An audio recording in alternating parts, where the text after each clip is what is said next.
Desde el 2008 los mexicanos vivimos la peor crisis económica de nuestra historia y, consecuentemente, las fuentes de los ingresos para las finanzas públicas, recaudación, turismo y venta de petróleo se vieron muy disminuidas.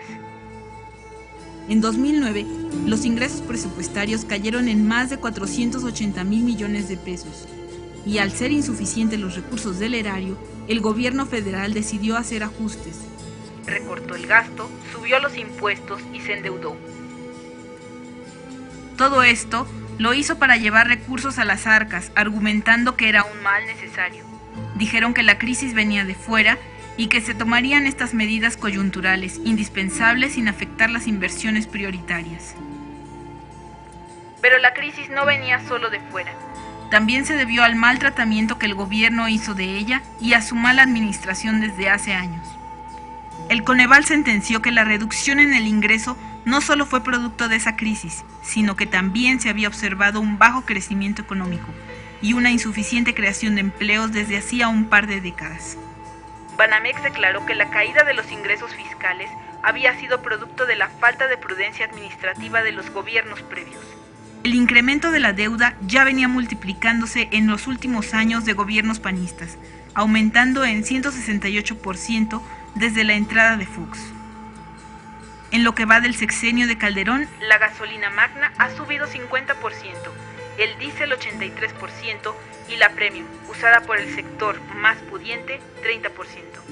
Y cuando el gobierno afirmó que gastaría en lo prioritario sin descuidar los sectores estratégicos y a los más necesitados, uno se pregunta qué prioridades tendrá el gobierno, puesto que 30% de la población más rica del país recibe 65% de los subsidios a la gasolina.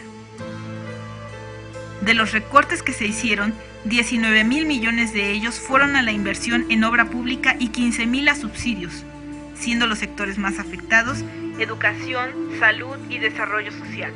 El Senado se obsequió unas nuevas oficinas de alta tecnología con un costo de más de 2,500 millones de pesos, 50% más de lo que se había asegurado que costaría. El gobierno encargó construir la Estela de Luz, un adorno conmemorativo del bicentenario que costó más de 1,000 millones de pesos, que inicialmente dijeron costaría solo 200 millones. Se realizaron una serie de obras y eventos para festejar el bicentenario, los cuales suman más de 4,600 millones. Más otro conjunto de gastos en fiestas por el bicentenario, cuya cantidad Calderón se niega a revelar hasta dentro de 12 años, porque dice, es un asunto reservado de seguridad nacional. Pero eso no es todo. Análisis recientes revelaron que el gobierno de Peña Nieto multiplicó el gasto en publicidad en 1,300% entre 2005 y 2010, y el gobierno de Calderón no se quedó atrás, gastando en este rubro más de 21,000 millones de pesos en 5 años de gobierno, un cuarto de lo que le recortaron al presupuesto del 2009. Solo en saber qué tan popular era, Calderón se gastó 160 millones de pesos en un estudio.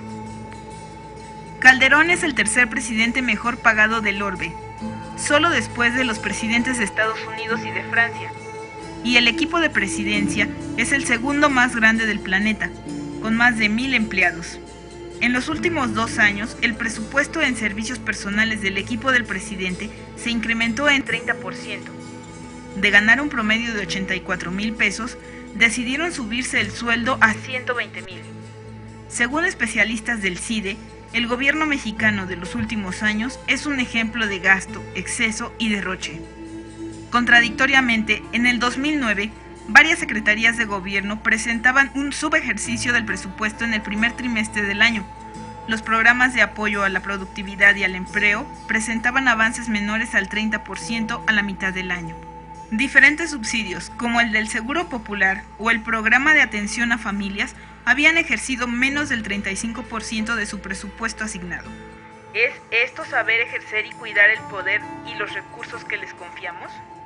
El gobierno necesita recursos para ejercer la función a que se comprometió y efectivamente, en momentos de crisis económica, el gobierno debe implementar ahorros y economías, pero en las áreas correctas.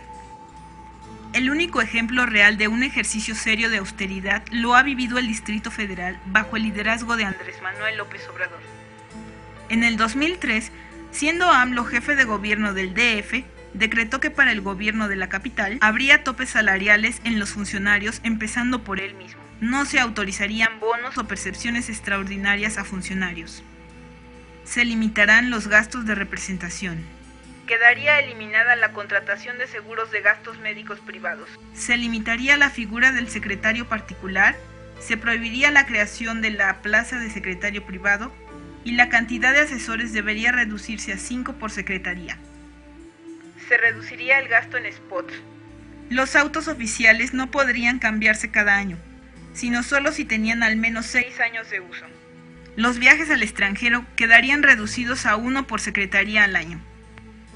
Hoy es el único candidato que propone reiterada y consistentemente, como parte de su política económica, implementar medidas de austeridad como las que ejecutara en el Distrito Federal, para lograr ahorros de hasta 900,000 millones de pesos y poder dar marcha atrás a los gasolinazos, evitar el endeudamiento y, sobre todo, no gravar más a los ciudadanos.